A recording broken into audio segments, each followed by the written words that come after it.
Bonjour et bienvenue à Matschenberg en Allemagne pour le 4e round du championnat d'Europe d'autocross que nous avons le plaisir de suivre cette année sur Automoto la chaîne. Plus d'une centaine de pilotes se sont donné rendez-vous ici. On retrouve la catégorie XC Cross Car qui a intégré le championnat en 2021, une catégorie très spectaculaire que nous connaissons bien en France avec un niveau très relevé au niveau national. David Mea, double champion d'Europe en titre, nous fait découvrir le tracé ultra rapide de Matschenberg. David Mea, je vous embarque à bord du TN11 de chez Lifetime. Départ arrêté sur l'asphalte. Nous enchaînons sur la partie la plus rapide du circuit. Sur un droite à fond avec un jump. Nous arrivons à 120 km/h. Léger frein pour entamer sur un double gauche.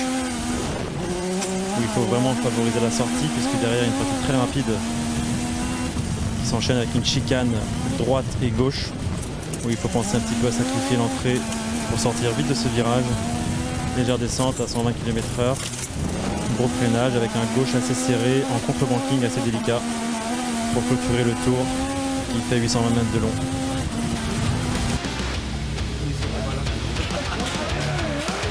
En XC Cross Car, Valentin Comte réalise lui aussi un très bon début de saison. Au sein de son équipe surmotivée ce week-end, il entend bien pousser les performances de sa machine à l'extrême et semble particulièrement à l'aise sur ce tracé. C'est une piste qui est très rapide, ça va très vite, ça saute vraiment au visage. Des grandes lignes droites, il n'y a que 3 virages sur ce circuit, on tourne en 31, 32. Donc ouais, c'est vraiment rapide et la moindre erreur se paye cash. La ligne droite de départ, c'est tellement long. Je pense qu'il y a 350 mètres, 400 mètres de ligne droite avec un ciel en haut où tu ne sais pas du tout où tu vas atterrir. Donc c'est vraiment impressionnant et c'est un plaisir de dingue. C'est une piste qui est vraiment spéciale parce qu'elle se trouve beaucoup, très vite. Elle est très étroite, il y a les rails très près de nous quand on passe les virages. Mais bon, moi j'aime bien parce que c'est technique et c'est assez rapide. Donc le seul point négatif, je dirais, c'est qu'on ne peut pas trop doubler.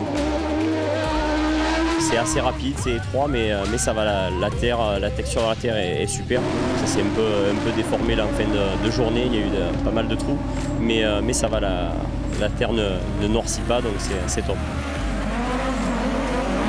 On est extrêmement rapide, très serré, entre des rails en permanence, sur une piste qui n'est pas large. Un saut, alors c'est vraiment, le saut est kiffant, on va vite, mais c'est vrai qu'en peloton, j'ai eu la chance en manche d'être pas trop mal, donc j'étais pas dans le milieu de peloton, mais à mon avis, dès qu'on se retrouve dans le milieu, c'est vite dangereux. Ouais. J'appréhendais quand même un peu quand on est arrivé parce que j'avais les souvenirs de l'année dernière où j'avais trouvé le circuit très étroit, mais je sais pas, je me sens mieux dans la voiture, donc je suis moins gêné par le tracé. Et c'est vrai qu'on a trouvé des bons réglages, on a travaillé là-dessus un peu ce week-end. Et ça m'aide beaucoup à me sentir à l'aise et on passe des bons moments. À Matschenberg, c'est également l'ouverture du championnat pour la catégorie de promotion Cross Car Academy Trophy. Une dizaine de jeunes pilotes âgés de 12 à 16 ans, tous au volant du même châssis construit par la société Lifelive, à l'initiative du pilote de WRC Thierry Neuville.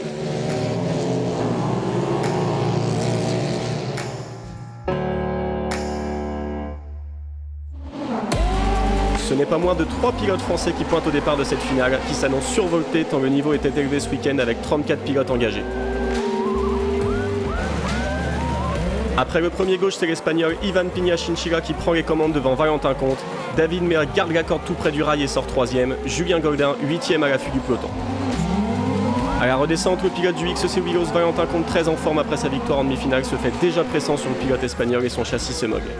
Valentin sait qu'il ne faut laisser passer aucune opportunité sur cette piste où il est difficile de doubler. Il s'impose à l'intérieur sur Ivan Piña Chinchilla dès le deuxième tour de course.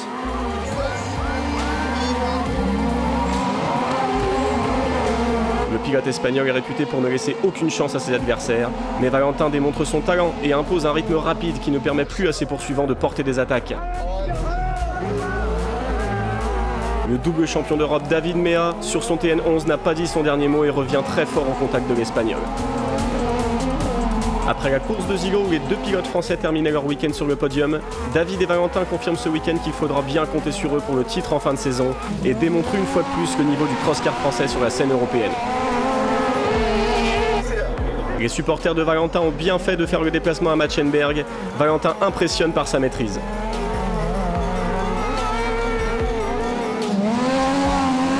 Il s'impose après une finale intense qui leur a dominé de la tête et des épaules devant Ivan Pina Chinchilla. David Mea termine 3e à seulement 3 dixièmes du pilote espagnol. Le pilote français laisse éclater sa joie. Cette victoire récompense les efforts de son équipe et apporte des gros points pour le championnat. Ça fait trop du bien. Merci à tous mes supporters, merci à tous mes sponsors. Merci à Willy et Théo, c'est génial. Ce sont les 3 mêmes pilotes sur le podium et même si l'ordre change, c'est encore la Marseillaise qui retentit. C'est super de gagner ici, vraiment c'était l'objectif, c'est l'objectif de toute la saison et je pense de tout le monde. En cross-car, non, ça fait super plaisir. On a pas mal galéré jusqu'à ce midi et cet après-midi on a vraiment trouvé le truc de plus qui nous manquait en gros et non, vraiment content du départ en finale où je sors 2 et après j'ai réussi à trouver l'ouverture sur Pina. Et non, après c'était vraiment magique, je me sentais super bien dans la machine et voilà, c'est parfait. Notre driver, il avait à peine assez confiance en lui, mais maintenant qu'il a réussi à gagner une première finale en Europe, il va être conscient qu'il peut le faire à chaque fois, ça serait bien. Très satisfait parce qu'il va quand même chercher Ivan Pina qui est quand même pas le moins bon. Et il arrive à le passer en finale, donc c'est vraiment top. En finale, je partais 2e ligne, donc c'était plus difficile pour jouer la gagne. J'ai réussi à faire un bon start et être assez incisif au premier tour pour sortir 3e et après j'ai gardé ma position. J'ai essayé quelques attaques sur le 2e Pina, mais c'était un petit peu risqué parce qu'il y avait quelques trous, c'était un peu imprévisible sur les conditions et du coup j'ai préféré pas prendre trop de risques en finale pour assurer de bons points aussi. Allez, on retrouve Malone Feuillade, seul pensionnaire français de cette catégorie Junior Buggy. Le pilote d'Issoudun prend un super départ et arrive en tête sur le jump à l'entrée du premier gauche. Il est suivi de très près par le pilote tchèque champion d'Europe en titre, Arnost Florian. Comme à Zilo, le pilote du team Feuillade prend les commandes dès le début de la course et cette fois il compte bien concrétiser. Ça roule vite devant et personne n'arrive à suivre le rythme imposé par le duo de tête. Les 2 pilotes Alfa Racing reviennent déjà sur des retardataires pris dans un accrochage au premier tour. Arnost Florian tente tout sur Malone Feuillade qui protège sa première place. Il pousse à la faute le pilote tchèque et ça lui permet de prendre quelques mètres d'avance.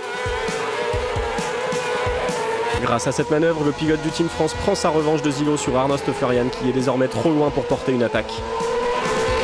On dit qu'il faut 40% de pilotes, 40% de machines et 20% de chance pour s'imposer en sport automobile. Malone coche les 3 cases au vert et enchaîne les tours pour se diriger tout droit vers sa première victoire sur la scène européenne.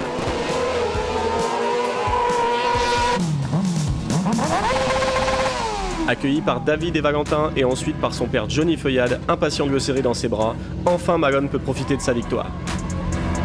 Sur le plan comptable, Malone récupère la 2e place du championnat, la course au titre ne fait que commencer.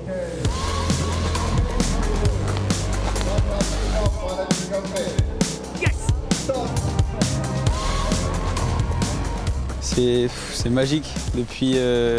Faut savoir que depuis mes 7 ans, je connais la Marseillaise par cœur. J'attendais cette première victoire depuis mes 7 ans. La Marseillaise, je l'ai chantée par cœur. Ça fait vraiment plaisir pour le championnat. Il n'y a rien de mieux. On doit faire un week-end à 34-35.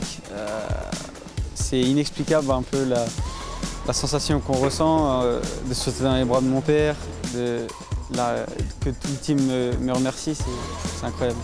J'ai pensé à mon père quand même parce qu'il fait un boulot de fou sur la machine et c'était en quelque sorte pour le remercier parce qu'il a manqué la victoire à Silo et là on gagne, c'est incroyable.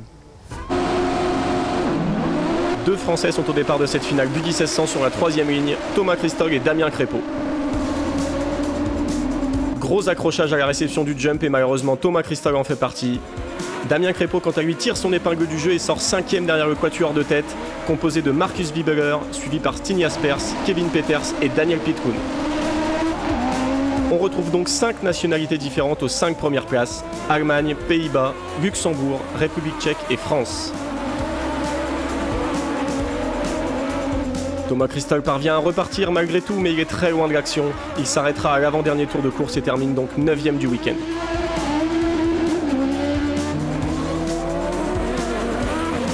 Les écarts se creusent et Damien sort un peu large en haut du circuit et manque de se faire reprendre par le Tchèque Martin Vakulik, mais il reprend sa trace et garde sa 5e place jusqu'au drapeau à damier. Devant, la lutte est acharnée jusqu'au bout, mais c'est bien Marcus Wiebeler, le pilote allemand, qui s'impose à la maison, suivi de Stijn Jaspers et Kevin Peters. En Super Buggy, Robert Teuil et Vincent Mercier sont au départ de la dernière finale du week-end. En partant de la deuxième ligne, c'est Petr Nicodem qui tire son épingle du jeu et prend les commandes de cette course.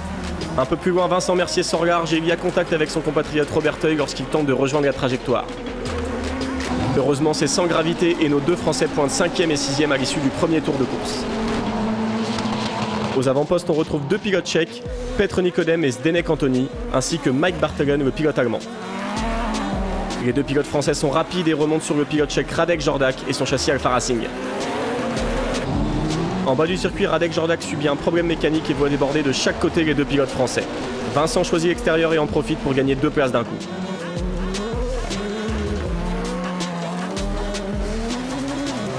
Désormais 4e et 5e, Vincent Mercier et Robert Teuil sont un peu décrochés du trio de tête mais ne lâchent rien pour remonter. Plus personne devant ni derrière eux, le duo français déroule sa course. Devant, l'ordre reste inchangé et c'est bien Petr Nicodem qui restera maître des débats jusqu'à l'arrivée, suivi par Zdeněk Antoni et Mike Bartelen. Les deux pilotes français terminent dans le top 5, encore de gros points engrangés dans la course au championnat.